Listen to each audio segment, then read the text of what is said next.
বিকাশ ভবনে আজ বৈঠক করেন মুখ্যমন্ত্রী শুভেন্দু অধিকারী। সেই বৈঠকের সময়ের ছবি দেখাচ্ছে। আর এই বৈঠকেই সিদ্ধান্ত হয়। কি সিদ্ধান্ত? নতুন বেসরকারি শিক্ষা প্রতিষ্ঠানকে অনুমোদন নয়, আগামী 2 বছর রাজ্যে অনুমোদন নয়, সমস্ত বেসরকারি প্রতিষ্ঠান অডিট করা হবে।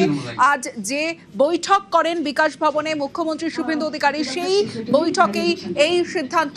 নতুন বেসরকারি শিক্ষা প্রতিষ্ঠানকে অনুমোদন নয়, আগামী 2 বছর রাজ্যে অনুমোদন নয়। সরাসরি চলে যাব, সুস্মিতা রয়েছে আমার সঙ্গে।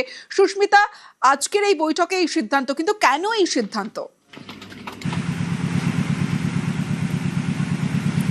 দেখো, গত 15 বছর ধরে রাজ্যের বিভিন্ন প্রান্তে একাধিক বেসরকারি উচ্চশিক্ষা দফতর বা উচ্চশিক্ষার মাধ্যম খুলেছে, যেগুলির মধ্যে আইটি কলেজ, যেগুলির মধ্যে বিএড কলেজের সংখ্যা একাধিক। এবং সেই কলেজগুলি থেকে মূলত শিক্ষা কিংবা মেধার গুরুত্বের চেয়ে বেশি গুরুত্ব পেত বলে শিক্ষা দফতর মনে করছে যে সেখানে সার্টিফিকেট বা ভুয়ো ডিগ্রি প্রদান করা।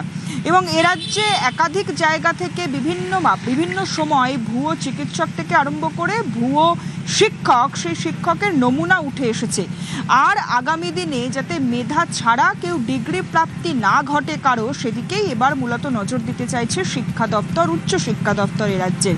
আজকের যে উচ্চ পর্যায়ের বৈঠক, মুখ্যমন্ত্রী, রাজ্যের উচ্চশিক্ষা দপ্তরের মন্ত্রী, স্কুল শিক্ষা দপ্তরের মন্ত্রী, কেন্দ্রীয় শিক্ষা প্রতিমন্ত্রী এবং দিল্লি থেকে আসা শিক্ষা দপ্তরের একাধিক আধিকারিকদের সঙ্গে যে বৈঠক বিকাশ ভবনে হয়েছে, সেখানেই সিদ্ধান্ত হয়েছে আগামী 2 বছর নতুন করে কোনো বেসরকারি উচ্চশিক্ষা মাধ্যমের অনুমোদন আর রাজ্যের শিক্ষা দপ্তর দেবে না।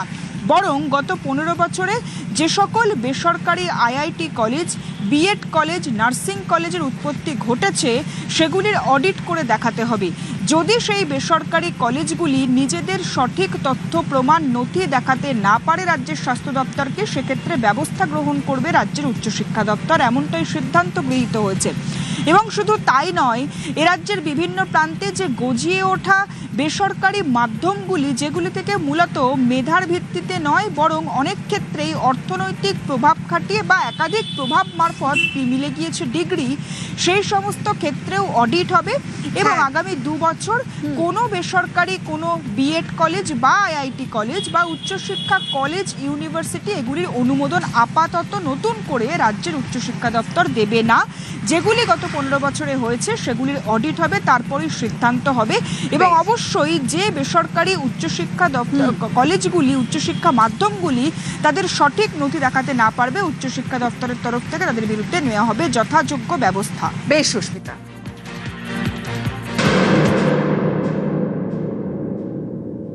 বেসরকারি শিক্ষা প্রতিষ্ঠান, বেসরকারি ইউনিভার্সিটি, আমরা যতগুলো এনওসি দিয়েছি তারা ফাংশন করছে, আগে ইন্সপেকশন হবে। তারা যদি যথাযথভাবে চলে এবং তাদের ফিস যদি নিয়ন্ত্রিত থাকে, সেক্ষেত্রেই তাদেরকে আগামী দিনে ছাড়পত্র বা অনুমোদন দেওয়া হবে। শিক্ষাকে আমরা পণ্য করতে দেব না। আর ন্যাশনাল এডুকেশন পলিসির অন্তর্গত এই শিক্ষাকে আমরা উচ্চমানের শিক্ষায় নিয়ে যাব। 2 বছর কোনো বেসরকারি উচ্চশিক্ষা প্রতিষ্ঠানকে আপাতত পারমিশন দেবে না।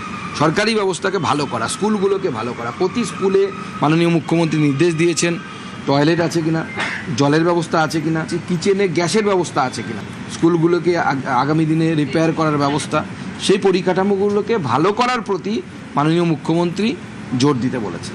আপাতত 2 বছর কোনো বেসরকারি শিক্ষা প্রতিষ্ঠানকে পারমিশন দেওয়া হবে না এই ধরনের নতুন করে।